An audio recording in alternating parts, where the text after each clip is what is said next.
Neocon war criminals are going on TV and openly explaining how they plan to violate international law in order to destabilize and destroy Venezuela. If I was Maduro, I'd head to Russia or China right now. Because? His days are numbered. Something's going to happen. Whether it's internal or external, I think something's going to happen. There's three ways this can go, according to a lot of the people that we spoke to, which is he packs his bags and leaves, or he's picked up. There's this big bounty for his arrest. So he could be picked up, that's number two, or he can meet his maker. It's not a question of if, but a question of when. Our ruling class is filled with gangsters, man. They go on air and they just openly admit their own crimes. These are the same people who support Israel murdering children and sanction the International Criminal Court in order to protect their war criminal buddies. But they want to convince us that Nicolas Maduro is this uniquely evil tyrant. The United States is ran by a ruling class who spend their time protecting pedophiles while committing fraud against their own people. But they want us to support war against Maduro? Most of the time they try to convince us to hate Nicolas Maduro and Venezuela because of nonsense about human rights or drug trafficking. But it's always refreshing when they say the quiet part out loud, like this guy did. This is a very bad actor sitting on top of the world's largest known reserves of oil, plus the critical minerals that will fuel the 21st century economy, and he's in bed with our strategic competitors. And how has he been able to cling to power for as long as he has? I mean, let's be very clear. This is a criminal organization masquerading as a government. That's the former United States ambassador to Venezuela openly admitting that we're hostile to Nicolas Maduro because he has the largest oil reserve and he refused to be a puppet of the United States. But the fact that this is a war that the United States is trying to start with Venezuela over false pretexts is exactly what the American people realize, which is why majority of the American people oppose war against Venezuela. That's exactly why 60 Minutes are running unchallenged pro-war propaganda in order to justify military action against Nicolas Maduro. Hands off Venezuela, you imperialist scum. What's poppin'? My friends, my family, welcome back. Nick at Prime Time. This is why I take a lot of pride in what I do, because I love calling out these criminals and our ruling class. And I explain, like, these people they're the gangsters they like to portray their enemies as. Like, you have Donald Trump, who should be locked up. Donald Trump, like, I'm beyond just impeaching Trump. Trump needs to be on trial. He needs to be locked up. We need war crime charges because Donald Trump and the United States government following the pattern of Barack Obama, who also engaged in drone strikes that had a 90% civilian death strike rate. Yeah, Jim Crow Joe and Joe Biden, who supported and funded a genocide. These ruling class criminals, man, they will not stop until they are forced to stop. It's wild that, and actually, I phrase it like this because I respect, like, if you make a personal decision to be a pacifist or whatever, but this is why I reject this nonsense that the working class have to engage in nonviolence. When the first thing that our ruling class always does, that's their number one go-to when it comes to solving problems. And there's like this new axis of evil that's forming that is just spitting in the face of international law. At Israel, what they did in Gaza was extremely important because they was able to show the world that these laws in the book doesn't matter. So they gave the neocons in the West, even, and honestly everyone, to be honest, that's why what Israel did was so horrific.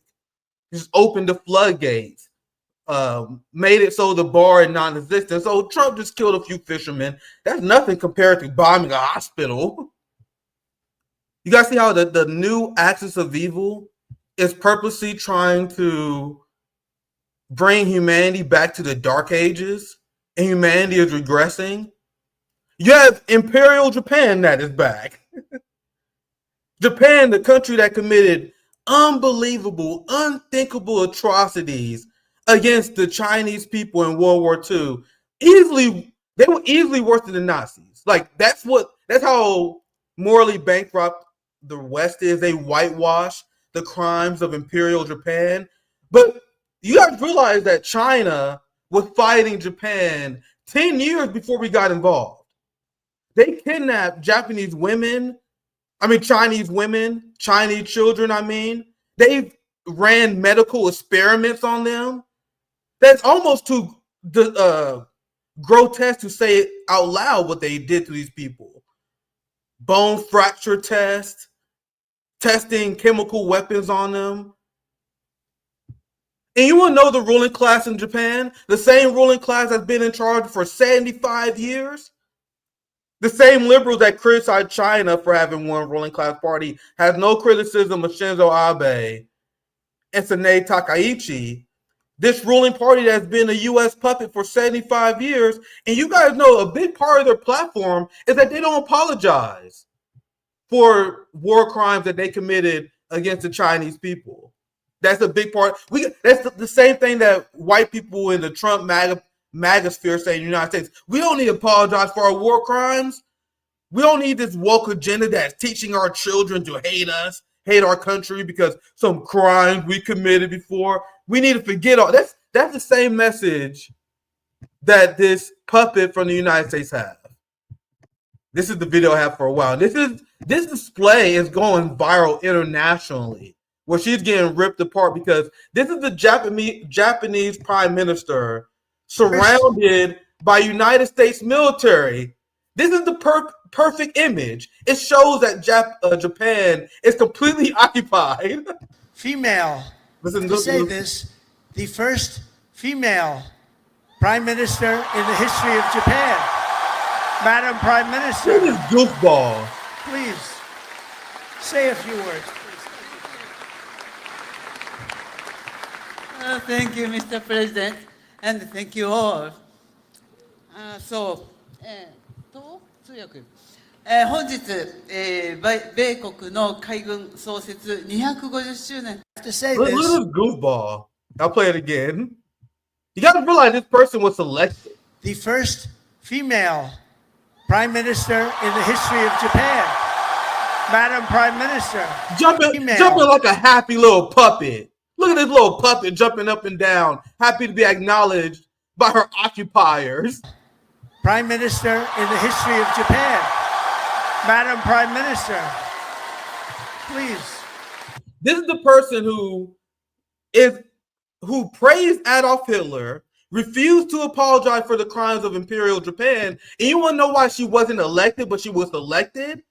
This person doesn't give a damn about the Japanese working class. Takaichi, just like Shinzo Abe and his ruling class that has been propped up in Japan by the United States for 75 years, you want to know what she ran on?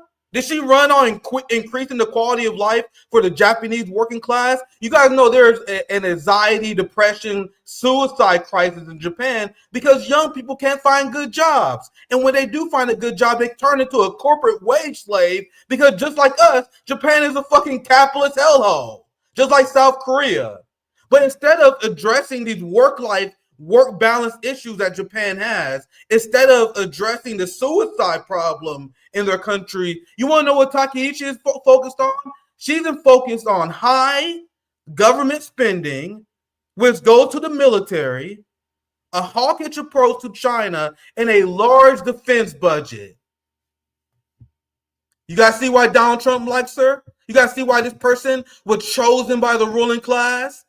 And the dumbest people you see these right-wing accounts. They say, why aren't people on the left celebrating our first female Japanese prime minister? You guys should know by now, if you see a female leader that is approved by the West, this motherfucker is as evil as Ben Gvir.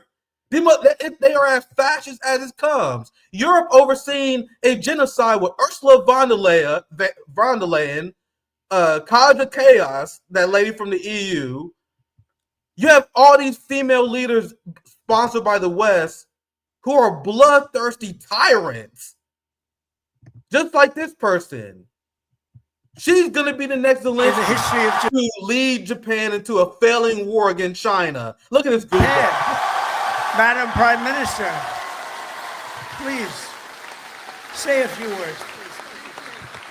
All right, so I just want to show you guys this clown.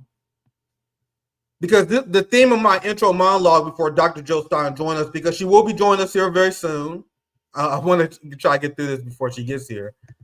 Is you're going to notice this pattern between these sellout leaders. Look at this embarrassing display. And she took a lot of heat. I saw a lot of Japanese accounts that was like, man, this is embarrassing for us. Like, there was people on the right in Japan that's like, man, this make us look like we're puppets to Trump. And I'm like, you sweet summer child. You don't realize what time this is? This is really bad optics for Japan. I can show you guys many of those tweets, but for a sake of time, like, this is the kind of Trump is just leaving her.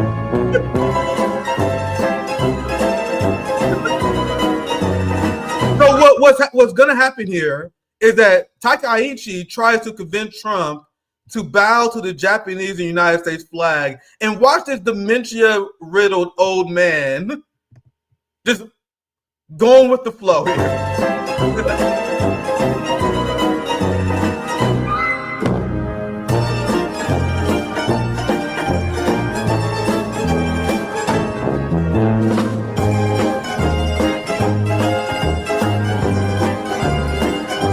Like, bro, what are you doing?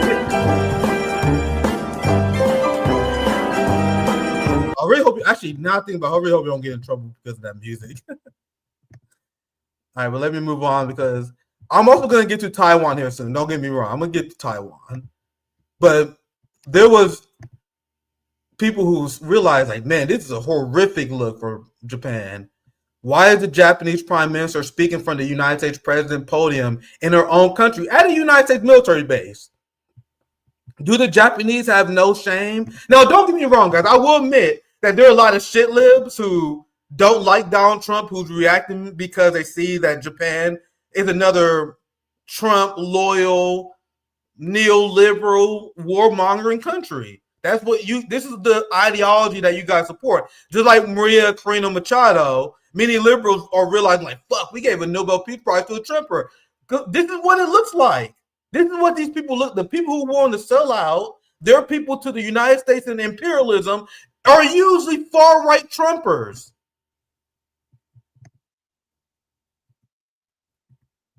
Here's just a little bit of receipt. I need to make sure I follow this guy back. This is a good tweet thread. Japan battled Japan 10 years before the United States belatedly joined the war effort in 1941. China was responsible for 7 out of 10 Japanese casualties. Meanwhile, Donald Trump in the West, like, we defeated Imperial Japan. And the same thing Europe does with the Nazis when the Soviet Union is responsible for 80% of dead Nazi soldiers. So never forget, my comrades, communism defeated fascism. We had China that mounted a costly resistance against Imperial Japan. You had the Soviet Union that lost millions of people but bled out Nazi Germany and cost them the war. The United States didn't join the war against the fascist Imperial Japan that was committing atrocities across the region until they helped and they enabled Japan to attack Pearl Harbor.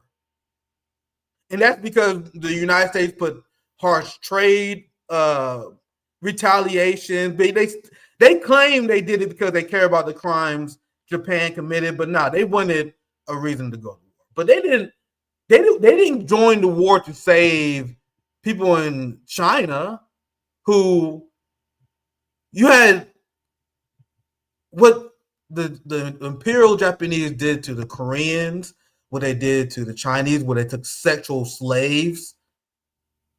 People like Shinzo Abe, and you realize the new prime minister of Japan, Sane Takaichi, is his number one poster child. Like, this is someone that she looks up to. This is the person who passed the baton to her. His entire thing was like, hey, man, we are no longer apologizing for the crimes of our ancestors. What does that remind you of? Exactly. That's what Pete Hegseth was saying. Look, Shinzo Abe stopped short of new apology and war anniversary speech. He said future generations should not be obliged to apologize for wartime actions. Says Abe, which is expected to draw criticism from China and South Korea. South Korea also mad because once again, the Japanese committed massive crimes against the entirety of the Korean people. Meanwhile, brainwashed South Korean puppets are upset about with China. People in Japan want to go to war with China. What have China done to you guys other than sell you guys shit? You guys committed atrocities that you guys still haven't properly apologized for. As far as I'm concerned, Japan should keep China's name out of their mouth for centuries to come after what they did through World War II. Once again, I'm not into lesser to evilism, so it's not that big of a deal. But Imperial Japan's crimes are easily as bad as Nazi Germany. But why don't the West ever talk about it? In fact, whenever you bring it up, you have Jewish supremacists that accuse you of Holocaust denialism. They say, how dare you compare what anyone went through compared to the Nazis? Well, fam, China lost around 30 million plus people, which is way more than your guys' bloated fucking estimate. So yeah, I think China, the Chinese people was one of the biggest, if not the biggest victim of World War II. You know where Imperial Japan also seized Taiwan? Something that was a project of Japan in the West forever. Well, I'm gonna get to this last story. Hopefully I have time to do this as we Dr. Jill Stein will be joining us here soon. But this leads to our second story I want to get to because we highlighted the sellout leaders, the sellouts. First, we have Imperial Japan, which is 100% a colony of the United States. I really need you guys to realize that. Now you have Taiwan, which is essentially just like Mao said, Mao never misses. He explained how just like Israel was put as a colonial outpost in the Middle East because the imperialists feared a rising Middle East the same way they feared a rising Asia, which is why the United States have done everything they can to infiltrate Taiwan. And just like what I said with Nicolas Maduro, if you guys study history, if you understand that the Chinese-United States relationship was contingent on the United States recognition of Taiwan as part of China, which it is, you realize how grossly aggressive and malicious the United States have been against their country, and how a very small portion of the Taiwan ruling class is playing with fire.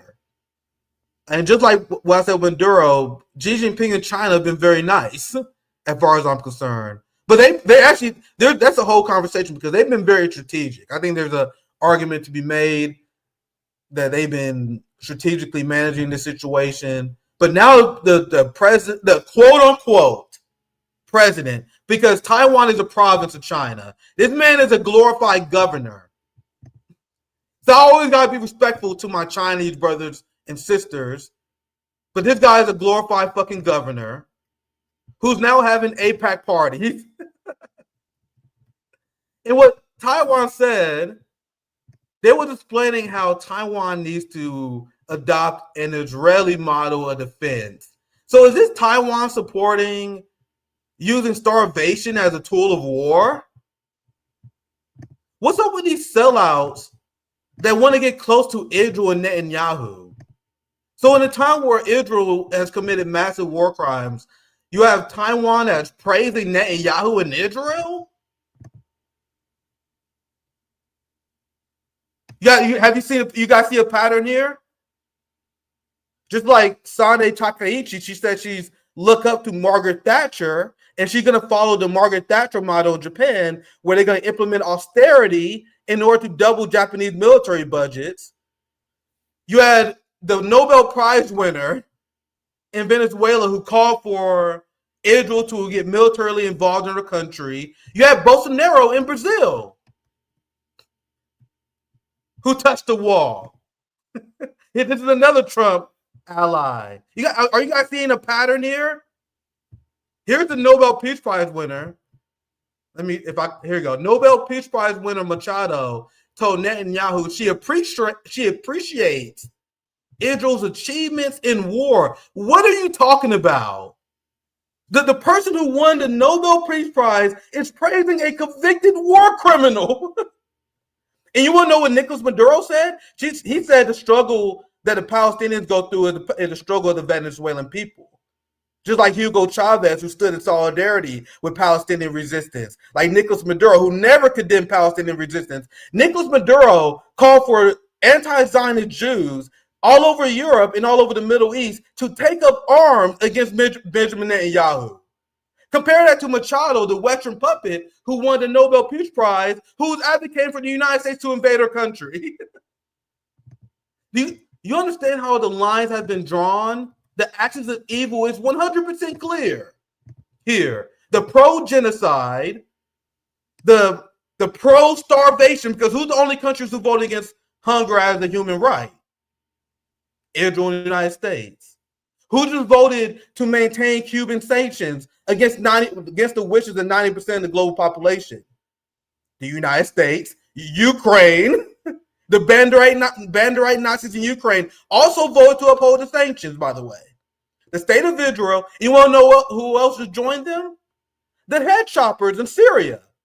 You know, the Muslim Zionists in Syria, they are now, for the first time, they voted to maintain the Cuban sanctions. And I'm glad you joined us, Dr. Jill Stein. Give us a thumbs up whenever you're ready. We have Dr. Jill Stein who joined us tonight. But you have the axis of evil that couldn't be 100% more clear here. And now you have these same people who are in a coordinated way waging war against international law. Because there was a poll that came out of Venezuela that showed only 3% of Venezuelans are supportive of the United States intervention in their country. You want to know who's not? You want to know who's one of those 3%? Machado. She was one of those people that is in support. She's like, you guys are worried about Syria. You guys are worried about what happened in Iraq. Don't worry about none of that. Don't worry about any of those previous actions of the United States empire. So you have Zionism that's spreading to Venezuela. Zionism spreading to Taiwan. So if you have this self-described self-determination movement, they say it's all about protecting their homeland, having a homeland in the Middle East for these Jewish supremacists, right? If that was the case, why is Israel expanding into Asia? Why is Israel expanding in South America in the first place? Why is Israel has business investment in the Congo? Why is Israel supporting the UAE genocide against the Sudanese people? It's a system of imperialism, my friends. I think I can wrap it up here. I want to bring my amazing guests in. We have former Green Party candidate, good friend, activist, someone who was arrested protesting against the genocide that the state of Israel was committing against the Palestinians. Multiple time presidential candidate for the Green Party. Thank you for joining us once again, Dr. Jill Stein. How you doing, my friend? Great. It's really good to be here and have a reality check. You know, this is one place we can count on to know what's really going on and, you know, to get to the truth behind the propaganda. So really great to be here. It's psychologically uplifting always. Yeah, that's the role I've been put in. I don't care how much they shadow ban me. I'm gonna spend all my time spreading anti-imperialist propaganda, pro-working class. I want to spread the revolutionary optimism within the working class, and that's, I think, one of the biggest thing they want to spread among the working class in the United States and the West is nonstop nihilism, just nonstop focusing every 4 years. Do you have any thoughts on that? But you see what I'm saying? They want to. When you just be focused on what's going to happen in mayoral race. If Zohran loses, we're screwed. Trump won, we're screwed. You got to see it just go every election. It's nonstop nihilism. These are the same people that, why even have a general strike? Why even try to organize outside of a pro-genocide party? What's the point? And that's why I try to stop. But Jill Stein, you have any thoughts? I know you want to chime in. Thanks for joining us on BN. Oh, sure. I mean, Noam Chomsky always used to say, you know, that manufacturing consent is a lot of work, and you have all these tools of empire and mainstream media, and they have to give it to you 24/7 to create the impression that that we're losing, because we're not losing. I mean, to like look at what happened here in the U.S. There was like a total turnaround in the opinion about Zionism and Israel, and whereas it was it was a minority point of view.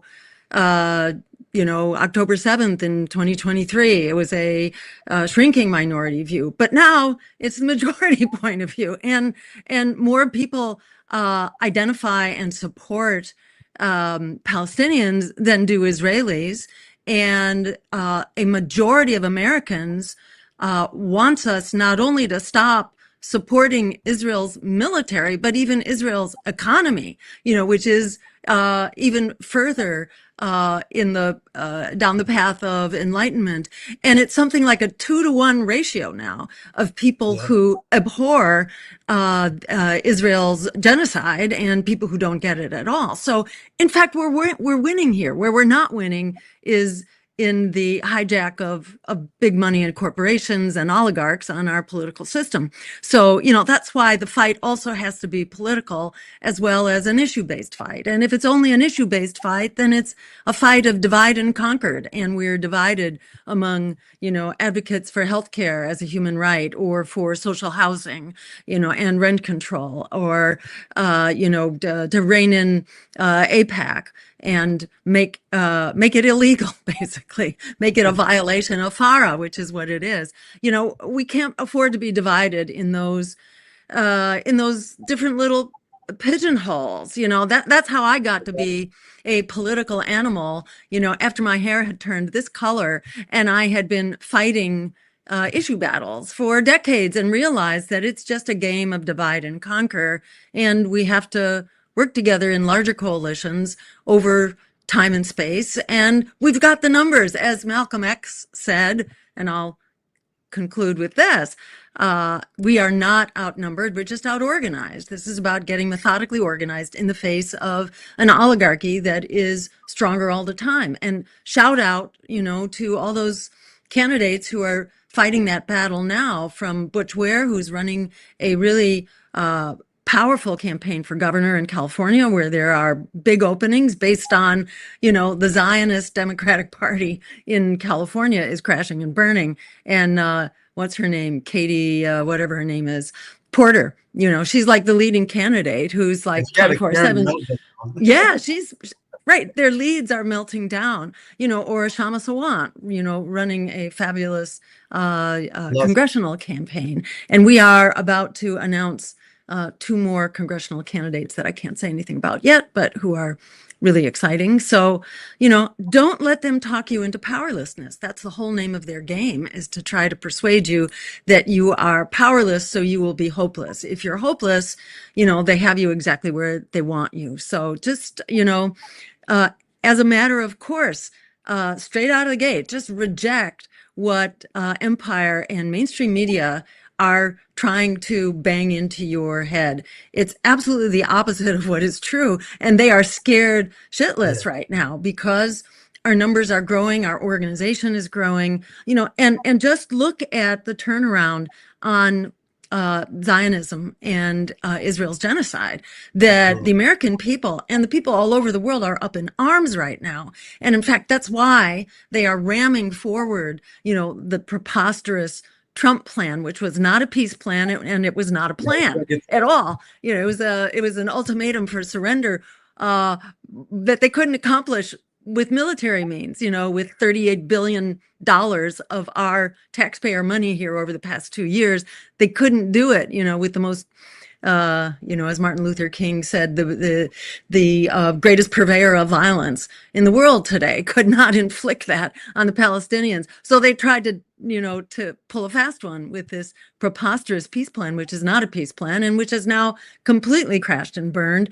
And there's method, to this madness. There's reason why it was happening. There was another plan which had enormous support in the UN, and which still can enable a protection force to actually composed only of anti-genocide countries that are not compliant with the genocide. So this has to be forces that are approved of by Palestine. Palestine is basically in charge. This is not the Security Council process.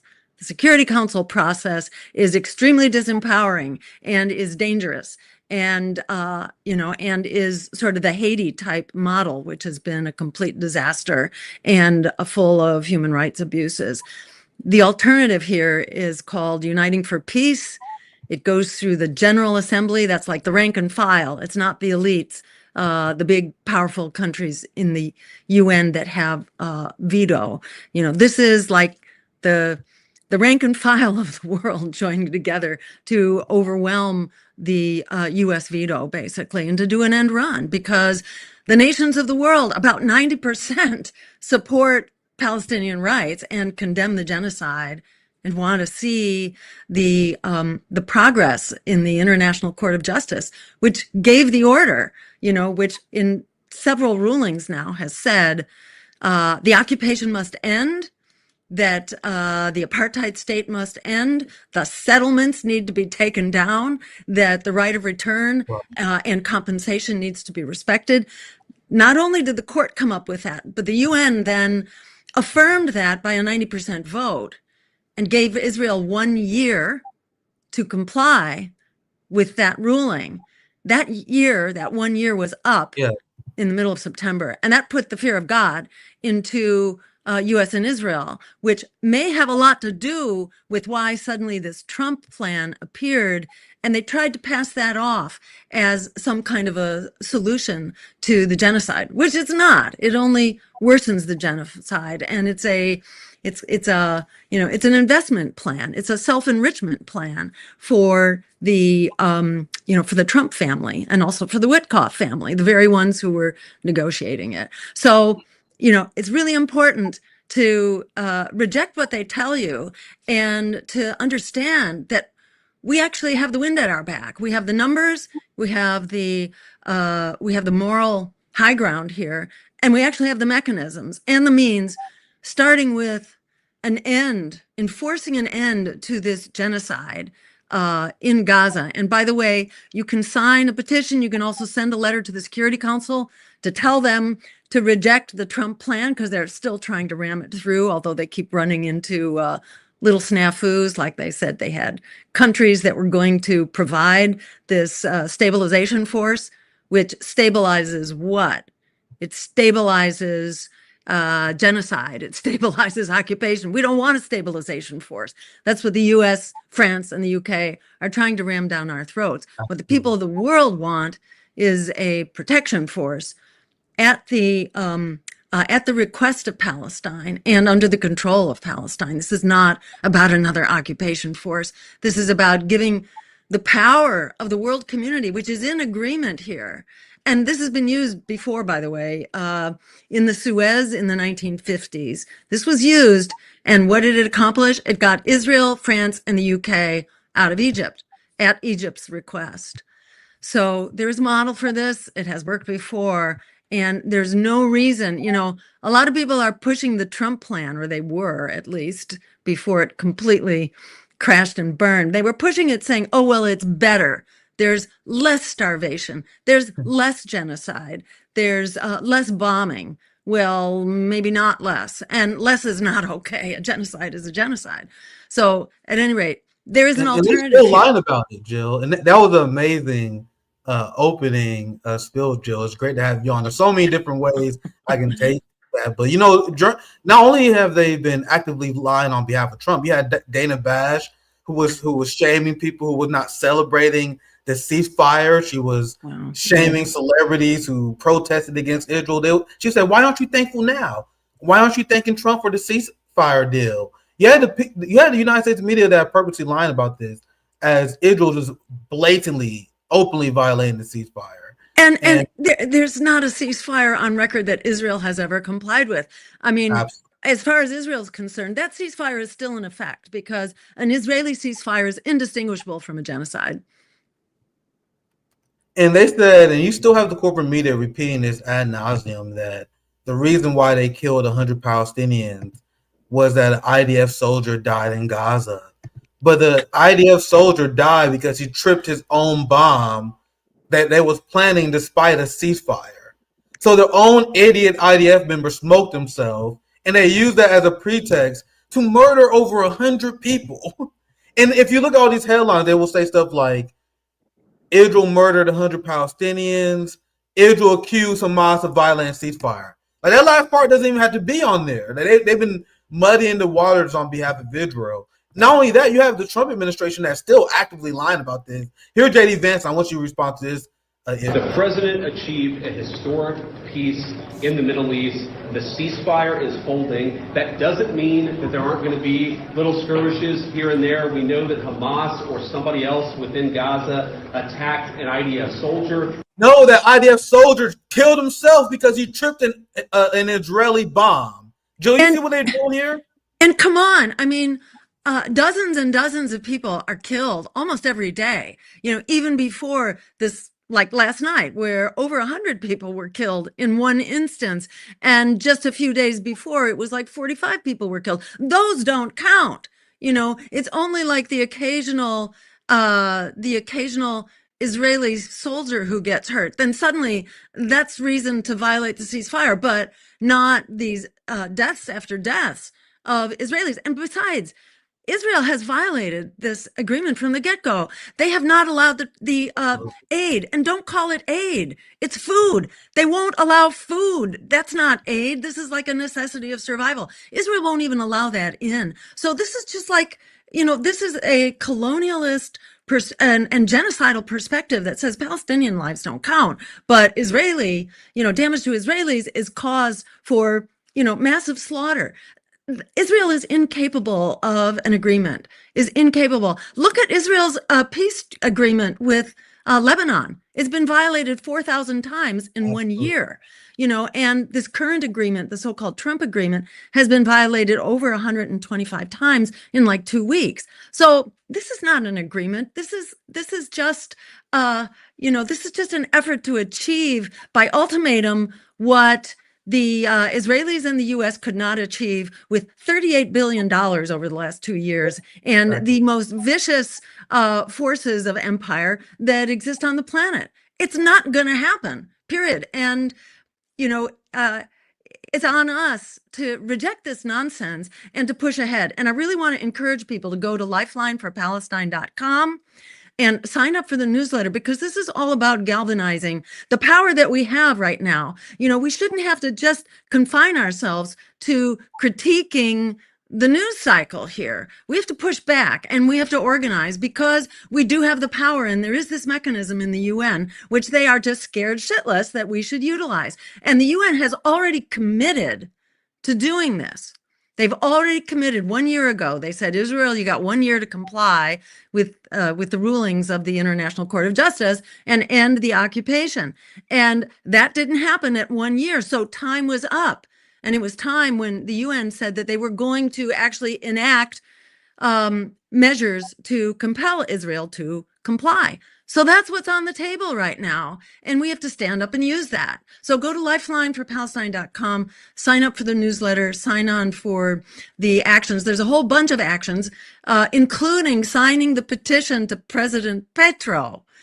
Now, Petro's in hot water right now, and this may be in part retribution for his being a part of this plan, because he stepped up to say that Colombia would sponsor this this proposal before the UN General Assembly, this so-called Uniting for Peace process, which goes to the rank and file, the General Assembly, but it needs a sponsor. And so Petro stepped up.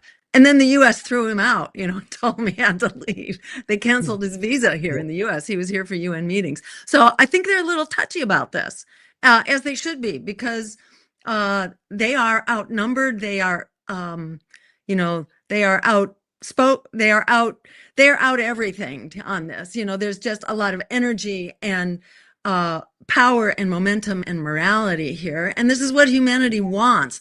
So we should not allow this to be taken away from us. We have the mechanism, we have the means, and there is a bill. And Petro needs to know that we have his back because he's in a lot of hot water, and the U.S. is, is threatening to go after him as well as Maduro now. So they're trying to make this as complicated as possible. But the people of the world are not happy about this genocide and do not want to just throw up our hands and say, well, this is the way it's going to be from here on out. So we have a way to fight back. And let me just say that the more we fight back against the genocide is a microcosm of empire. The more we unify to stop the genocide, the more we are unifying to push back against empire in an ongoing way. This should not be a one-off.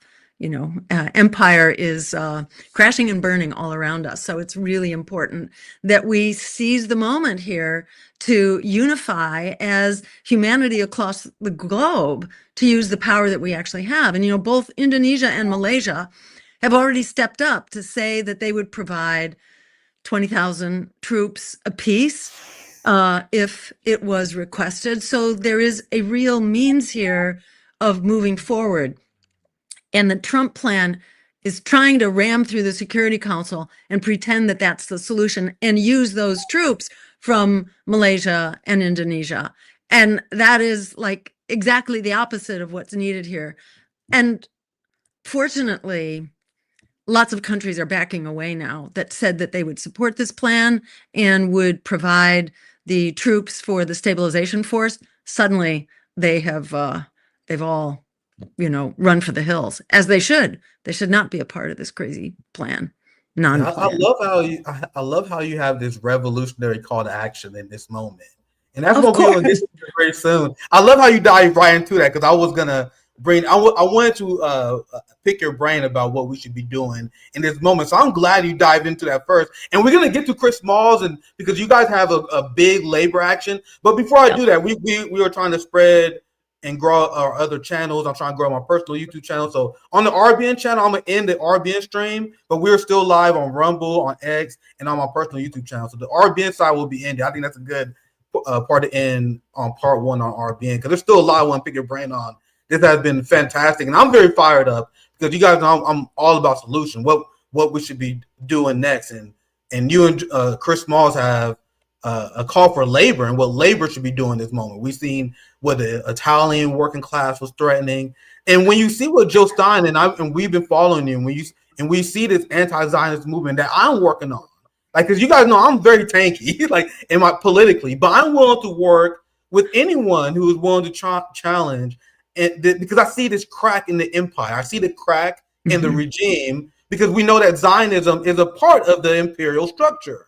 And as people turn against Zionism, this is a revolutionary opportunity. I showed earlier before how Donald Trump is historically unpopular. So as liberals well in nihilism, and they're like, oh my God, we got another Trump term. We are losing our democracy.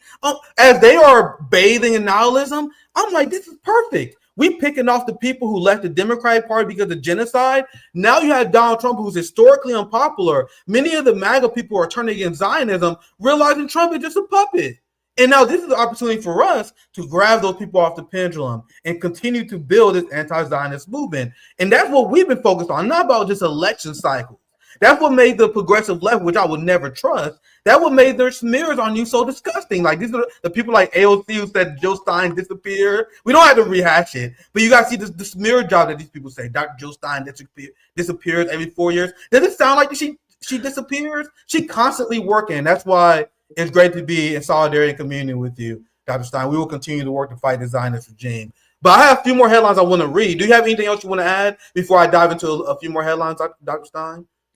Let me just make a quick comment about, the AOC Pelosi, as we call her. When people ask me, what do I think about the latest hero, whoever that might be for the Democratic Party, is like,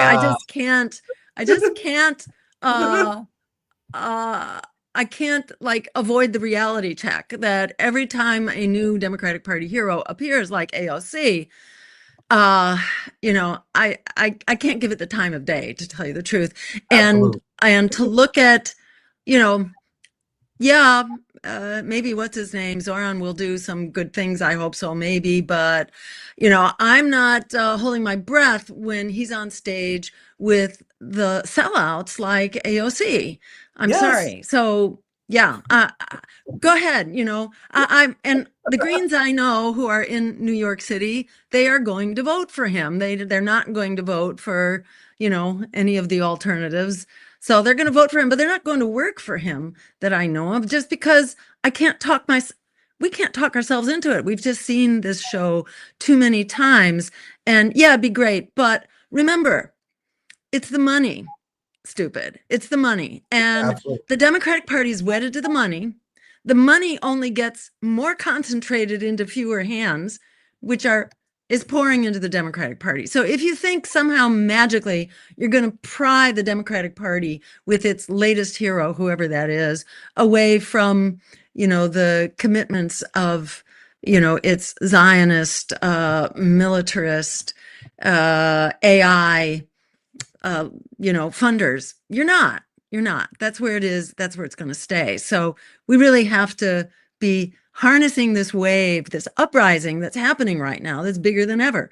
That's where we need to go. So I just want to agree with you. That's fantastically said. We're gonna have the AOC and Zohran Mamdani left. You already know they're gonna endorse Pete Buttigieg in 2028, right?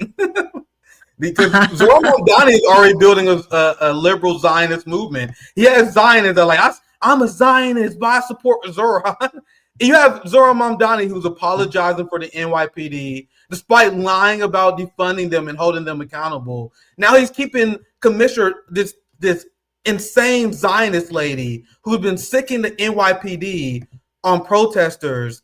Zohran Mamdani is going to keep her on the job. So Zohran Mamdani promised to fund the NYPD so they can fight against this quote-unquote rise of anti-Semitism, legitimizing Zionist talking points. So if he decreased the cost of goods, which, spoiler alert, he won't, he meeting with the capitalist class. He conceding to the landlord class already. He is not going to decrease the cost of goods. But even if you get that, I want people just to admit, I'm sorry because Dr. Jill Stein brought this up, at least admit that you are voting for this guy because you want a lower cost of goods in New York. Do not pretend that this man is anti-Zionist. He is meeting with Zionist leaders. He is meeting with rabbis and promising them that he will fund the NYPD so they can crack down on anti-Semitism. What does that mean? With him keeping this NYPD commissioner, they're going to crack down on Palestinian protests. He having secret business meetings with landlords. But hope you guys have fun. It seems like you guys enjoying yourself in your little popularity games. And I'm glad you said that. And I want your thoughts on this. This is the last. We will get back on track, but we have a lot to discuss, Dr. Stein. I was very excited when I saw you tweet this out because I had a critique of the No Kings rally. I had a stream where I pretty much explained how it was essentially a neocon pro-war movement. I want to ask you to expand on your thought process here because this is what you said. You said when it's no kings, no oligarchs, no genocide, and no democratic blather, then I'll go. Do you have anything you want to spout on this, Dr. Jill Stein, and we get back on track? I think it's really important not to get too sucked up in it because, there's other stuff that we need to be doing. And, it had no demands. It had no, actions. And pro-Palestinian signage was very controversial and often just sort of called out.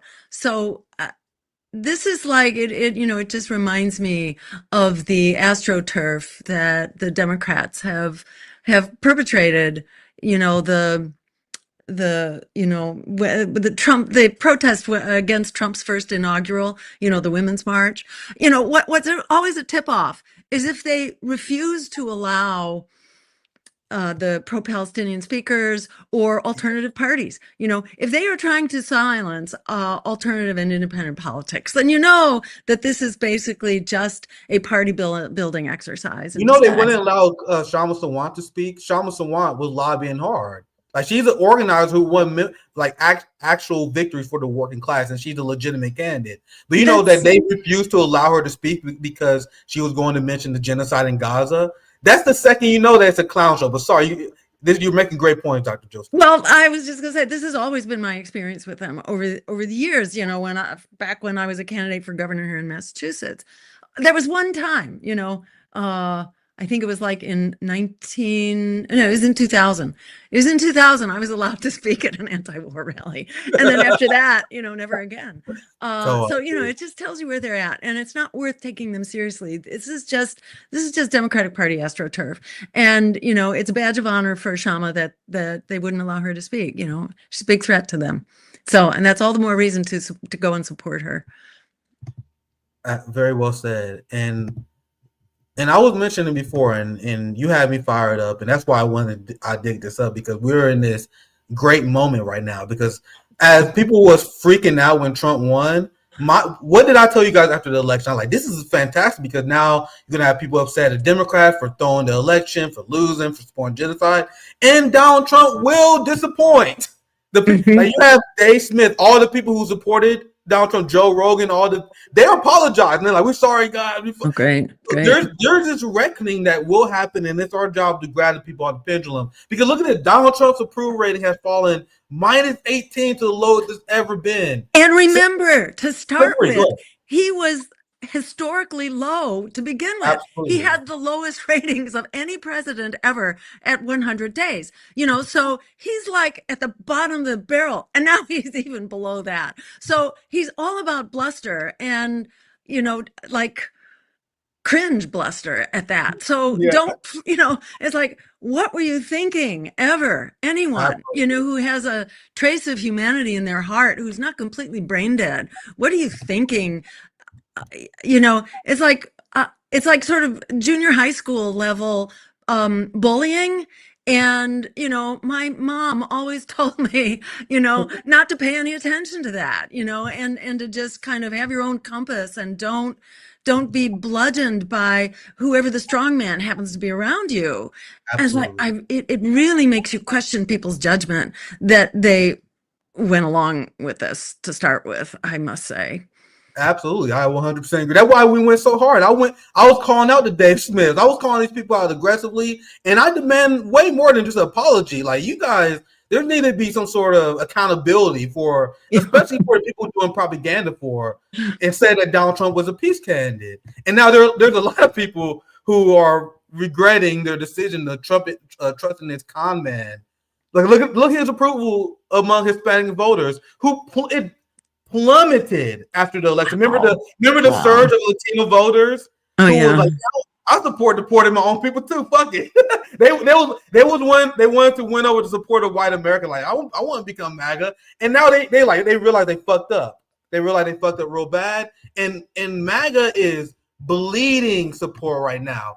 The Jeffrey Epstein thing was a gigantic blow to the brand of MAGA. Because I use it all the time, because it's a gigantic revealing moment that Donald Trump's number one priority in protecting pedophiles. Jill Stein, what has Donald Trump built? What has he done for the American working class?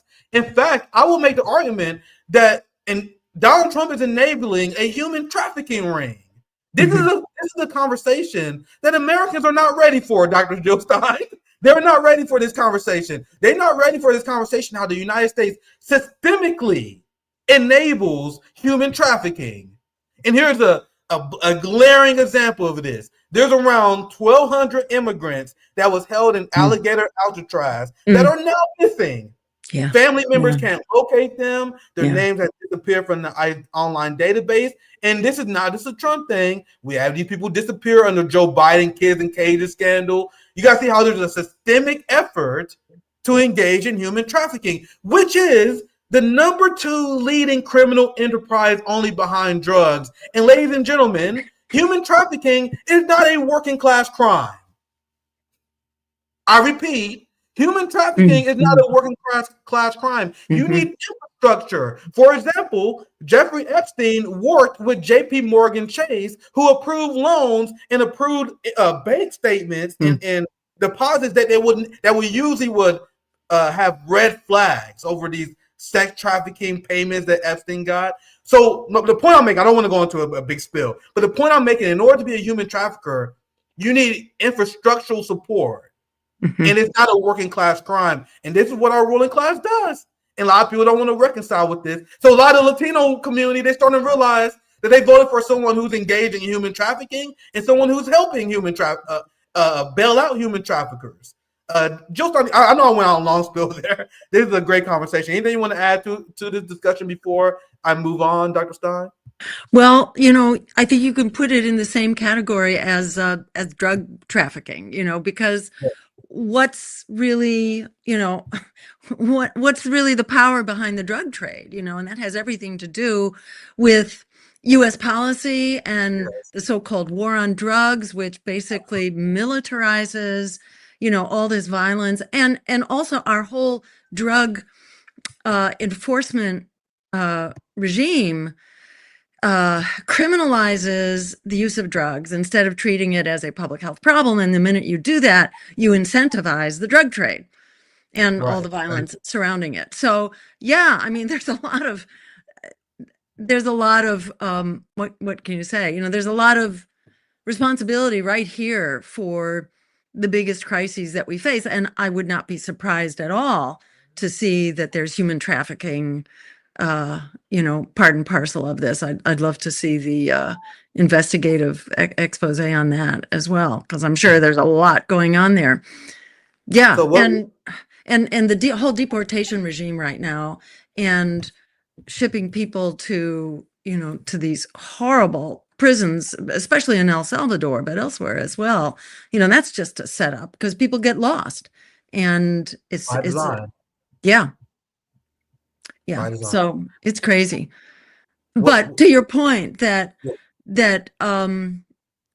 the Republican coalition and the MAGA coalition is crashing and burning right now, with Marjorie Taylor Greene, standing up. Yeah. It's a great opportunity for us. It's amazing. Yeah. So again, I want to just really encourage people to take action, and on the issue of the genocide, this is stoppable. And in the process of stopping the genocide, we really dismantle the empire in a very big way, and go to Lifeline for Palestine and just become a part of this continuing ongoing network which, by the way, and we'll talk about the labor piece of this in a minute, is incredibly exciting. Yeah, we're going to get to that.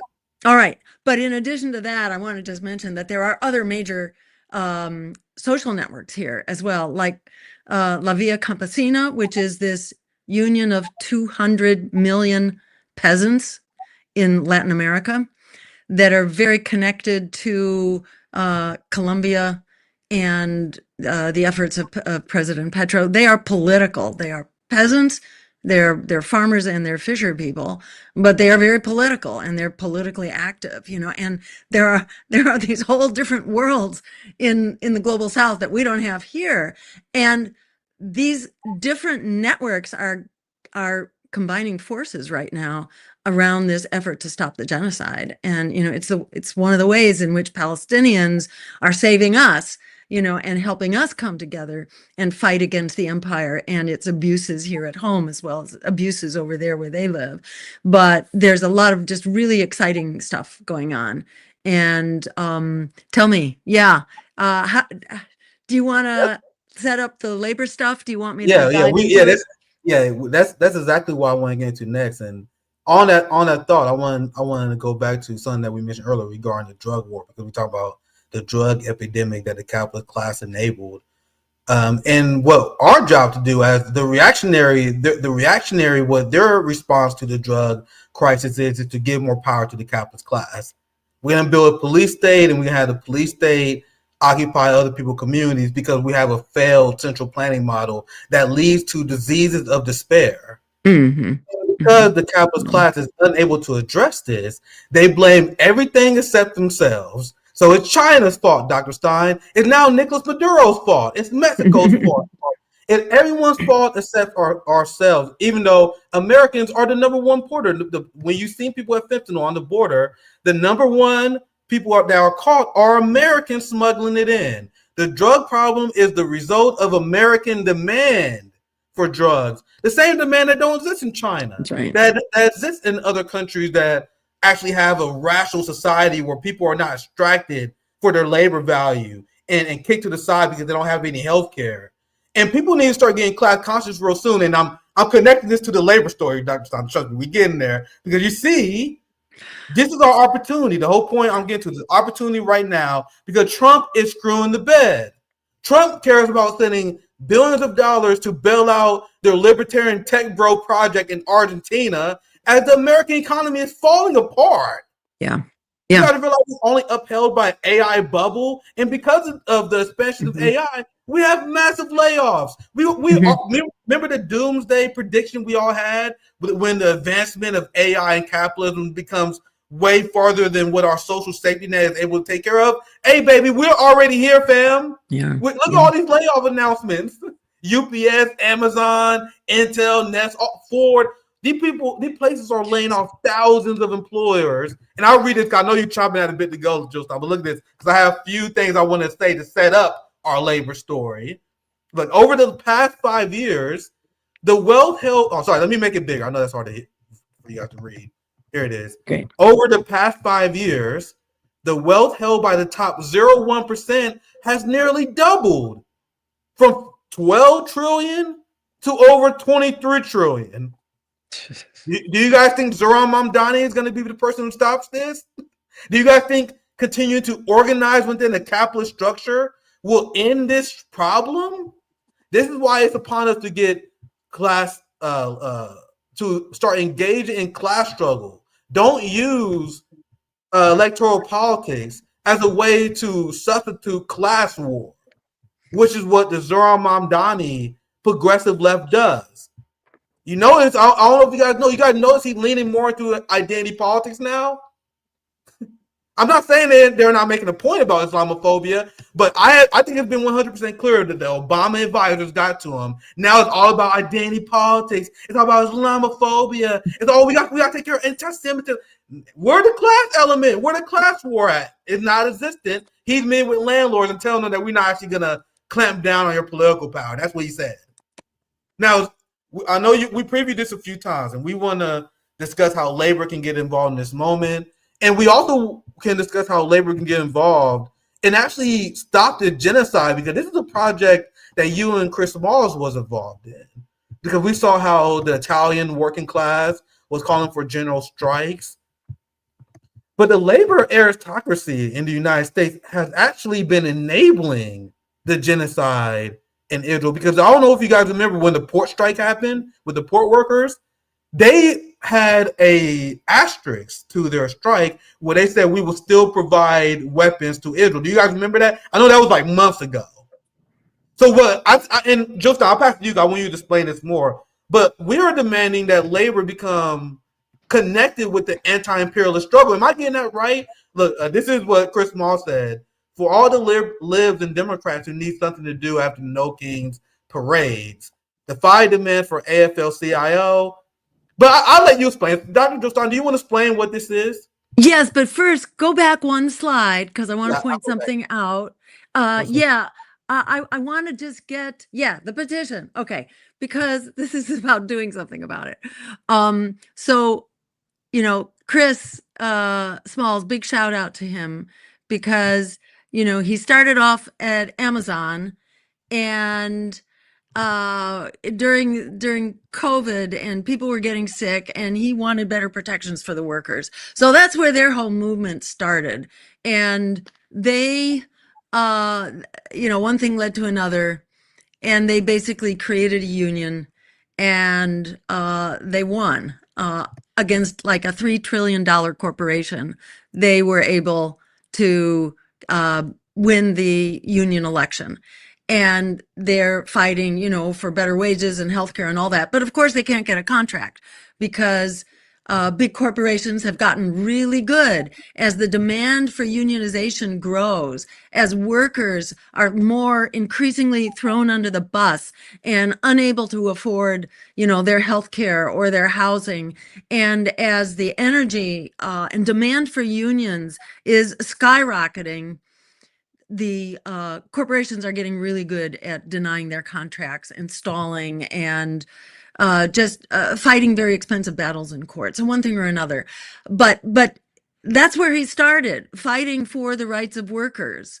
And then because labor is inherently international and working people are, the struggles are very similar across borders. And labor has always been about human rights and, fighting the bosses and fighting oligarchy. So he became very involved in the struggle for Palestine and was part of the flotilla. And when the flotilla was intercepted by Israel, he was singled out as the one African American on the boat and beat up, basically, and put in solitary confinement and starved and treated horribly. He was not allowed to fly out. He was like deposited at the border with Jordan or something like that. I mean, he was just incredibly beat up, from start to finish. And as much of an anti-Zionist as he was before he went, he came out even more of an anti-Zionist.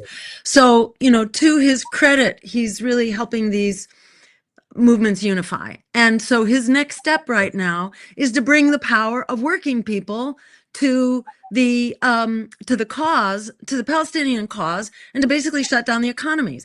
And what's happening now in Europe, which is so inspiring, is that the grassroots unions there, they're like the alternative unions. They are not like the top-down, sold-out, bought-out unions. They are the people-powered unions.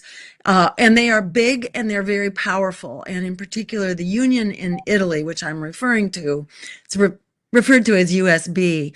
The port workers, the transportation workers, and the longshoremen and women are part of their union. So they declared a strike, and they've struck twice during October and completely shut down the economy of Italy. They not only stopped the shipments to Israel, they stopped the whole Italian economy, demanding that their government, divest, condemn the genocide, call out the genocide, but they also demand that their government support Uniting for Peace in the UN. So they bring it all together in a really exciting way. USB is really a model. We did a webinar at Lifeline for Palestine. We did a webinar with many of the union leaders. The leaders in USB, the union that has been going on strike, really successful strikes, and they bring out 1 million people, 1 to 2 million people in the streets. Their union, by the way, also includes social movements. It's a tenants union. It's healthcare workers. It is public sector, it is private sector, and it's transportation. So when they decide to shut down, they can really shut it down. And they are networking with other unions around Europe so that it's not just Italy, but Mediterranean-wide, which will be absolutely devastating. So at any rate, they are doing another strike on November 28th. And this is just a heads up. And you can find out more about that at Lifeline for Palestine and another website I'm going to give you in just a moment. But as part of building this movement to call labor out, Chris is focusing with other labor leaders, but he's really leading the charge here for labor to demand that the AFL-CIO stand up and uphold human rights, internationalism, and join the effort to condemn and call out the genocide, call it what it is, and to join the blockades, the weapons blockades. Now, is the AFL going to do that? I don't know, but we sure as hell should give them as much trouble as we possibly can. So there's a petition now, and thousands of people are signing this petition. Please go, and I'm going to give you that other website, which is in that slide that you just showed, the several piece slide set. I think the link was down in the tweet, the one you had up. I think you might have to check the link on there. Oh, then that's probably an old poster. If you can send me the link, I can pull it up and we can put it in the description and all that. But okay. I want to share this because what has been going on with the labor movement, there have been many unions who have used this moment to condemn the genocide to the point where you have pro-genocide propagandists that has been, and this has been like Jewish supremacist groups that have been going after these unions. Like they went after the teachers union because the teacher union banned the ADL, and now they force the teachers and the teacher union to go through anti-Semitism training because of that. And now look, you guys see, look, this they're smearing. The Zionists, they're now smearing union members as anti-Semitic. Look how labor unions feed campus anti-Semitism. And the argument that the Wall Street Journal is actually making, and this is what the ADL, this is what AIPAC, they are going after labor organizers like Chris Smalls because they refuse to support the genocide in Israel. And that's the argument that they are making, because if you look at the demands, you can see that the demands that you guys have are 100% serious. I put these up before, but I can read them off here to show you guys what Chris Smalls is demanding. And this is why Zionists are panicking, because they're realizing that they completely lost the labor movement. Now, me and Shama, we had conversations about the gatekeepers and the labor movement and how the labor aristocracy have sold us out many times before. So don't get me wrong, the Zionists are holding on by a thread with these labor sellouts. But the rank and file, and this is where the power is at. And me and Shama talking about this, we're talking about this now. The rank and file is ready to hold Israel accountable, using the labor as a power force. So just so for the people who haven't seen this, I'm gonna read the demands, and Dr. Jill Stein, I'll let you wrap us up because we will be getting to wrap up in a second. I'm gonna read the demands here. I'll pass it to you. Here's the first one: recognize Israel's campaigning in Gaza as genocide under international law. Every single labor union should do this. Shouldn't be controversial. Here's demand number 2. And what did it say that Bernie Sanders and AOC, Zoran, none of them have done this? Condemn the abduction and assault of Chris Smalls aboard the Gaza aid flotilla. All the people who did photo ops with Chris Smalls because it was trendy to do, all the progressive left, you know, if AOC didn't send a single tweet out in support of Chris Smalls, just to bring up the fake liberal Zionist left, like AOC, who, remember, we would never let her forget that she smeared Dr. Jill Stein, who's actually doing real work, and she don't even speak up for Chris Smalls, she doesn't speak up for Greta Thunberg, who was tortured and captured by Israel. What does that say about these people? All right, I'll shut up. Let me read the demands. Affirm the attacks on workers everywhere, anywhere, or attacks on all workers. This is a great demand. Affirm that attacks on workers anywhere are attacks on all workers. That's a great. 2 more here. Recognize Israel as an apartheid state consistent with Amnesty, the HR. Which one's that? HRW. Human Rights Watch. Oh, Human Rights. All right, thank you. Yeah. Human Rights Watch, the UN.